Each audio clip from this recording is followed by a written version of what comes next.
Looking for a fast-charging, ultra-responsive stylus for your iPad?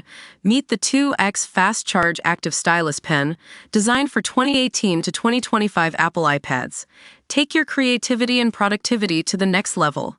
Click the link in the video description to shop now on Amazon. Imagine walking into your workplace and being told that you can't do your job anymore because you're no longer physically present in the office. For Amazon employees with disabilities, this reality has become all too familiar under the company's new return-to-office mandate. Amazon Insights is taking a closer look at how this policy is affecting workers and whether it's in line with U.S. labor laws. At its core, Amazon's stance on return to work for disabled employees seems reasonable enough. Companies need their teams intact to meet production targets, right? But what happens when that reason means pushing aside the very people who need accommodations to do their jobs safely? The Americans with Disabilities Act is clear. Employers must provide reasonable modifications and flexibility for workers with disabilities. The issue here isn't one worker struggling with a specific accommodation. It's a company-wide policy that seems designed to accommodate no one. Amazon, as one of the world's largest private employers, should be setting an example for inclusivity and adaptability, not setting new standards for exclusion. According to reports, at least 2 employees have filed complaints with the EEOC and NLRB, citing violations of both federal laws that protect workers from discrimination based on disability and those that safeguard their collective bargaining rights. These aren't isolated incidents. They're part of a larger trend where workers who need accommodations are being forced back into roles that might be unsustainable for them.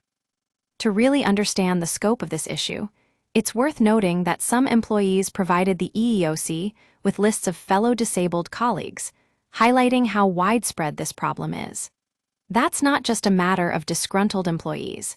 It's evidence that Amazon's approach has consequences beyond individual workers and into the fabric of its workforce. So what can be done about this? For starters, companies must recognize that accommodations aren't zero-sum games where flexibility costs productivity.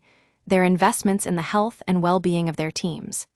Disability inclusion isn't just a moral imperative, it's an economic one. A study by Accenture found that inclusive workplaces see 28% more employee retention rates. At Amazon Insights, we believe businesses have a responsibility to adapt to changing needs and create environments where everyone can thrive. That means embracing the Americans with Disabilities Act as a model for inclusivity rather than dismissing it.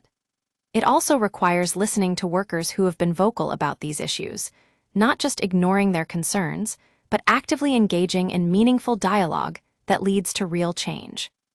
As this story continues to unfold, we'll be keeping an eye on developments and exploring the broader implications of companies pushing back against disability inclusion. Until then, our conversation remains one of empathy, understanding, and a recognition that businesses, especially those like Amazon, have a critical role to play in shaping the future of work for all employees.